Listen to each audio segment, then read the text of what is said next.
Ever since the release of Star Wars The Last Jedi by writer and director Rian Johnson, a lot of people were very upset with how the sequel trilogy was going. This is Mike Zero here. If you guys are new to the channel, do make sure to subscribe to see future Star Wars content.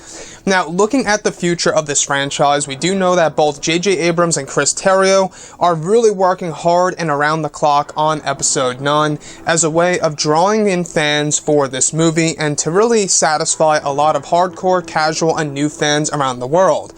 Now, what's really interesting to me has all to do with Disney. They view this film as a course correction technique in the sequel trilogy itself. Now, looking past all of this, these past couple of weeks or so, we've been learning a whole lot more about this film when it comes to some of the set designs, the set leaks, the concept art, and storyboard descriptions, etc.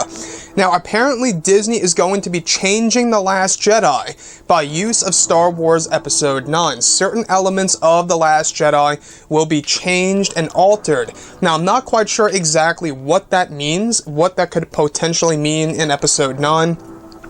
It could either mean that they are going to actually draw in fans by changing Rey's lineage in Episode 9 by applying her parents as being important in this movie.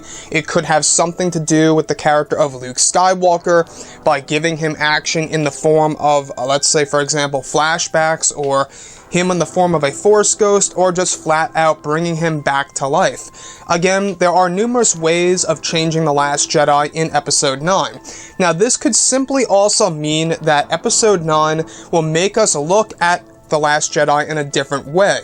So, essentially, it would be like if you look at the Return of the Jedi film, and you look at that movie and how they revealed that both Luke and Leia are brother and sister, you look at both The Empire Strikes Back and, of course, A New Hope in a totally different way and realize that they are brother and sister the whole entire time.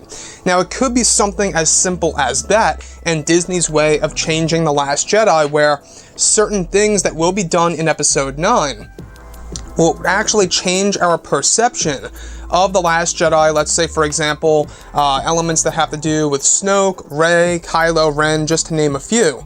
So I think that this is a good thing. Whatever way they're doing it, I think it's a good way and a step in the right direction, that Disney is trying to really do the right thing here with Episode 9 by changing elements of The Last Jedi. Again, we will find out exactly what this means either at Star Wars Celebration or when the actual movie releases, of course, next year, December of 2019.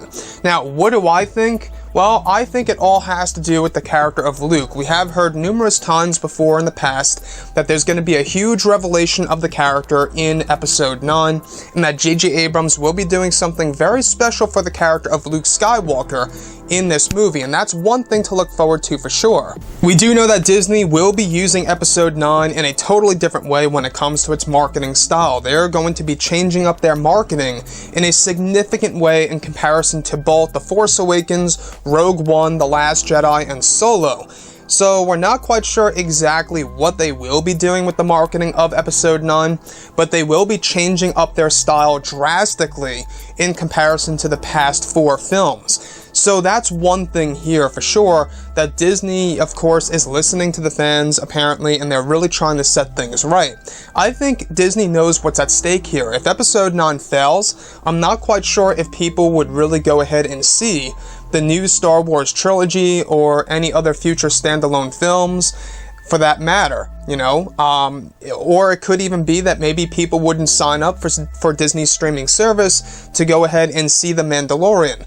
Again, if Episode 9 fails, we'll have to wait and see whether it's successful, or if it's not successful, what happens to the Star Wars franchise after Episode 9 is going to be a very interesting thing to examine for sure. So Disney, you know, Lucasfilm, and of course J.J. Abrams, Chris Terrio, and crew, they do have a lot to work with here on Episode 9, and them changing certain elements of The Last Jedi, like I said, could go in many different directions and could mean a lot of different things. But one thing is for certain in my point of view, is that this is a step in the right direction. The fact that they are listening to fans now, the fact that they do have eyes and ears open for the fans of the Star Wars franchise, I think that they're going to deliver. There's a lot of fan service that will be implemented in this film. It's going to have a lot of nostalgia, and I think that's something that we need for this movie, because a lot of that, in my point of view, was absent from The Last Jedi. I mean, we didn't even have a real lightsaber duel at all in The Last Jedi. That's a traditional thing in the Star Wars franchise, just to name one little thing there. Anyways, guys, I would really love to hear your input about all of this below in the comments section, and if you guys did enjoy the content for today, do make sure to drop a thumbs up on this video to support the channel. I thank you all so very much for the kind support, and I'll catch you guys next time.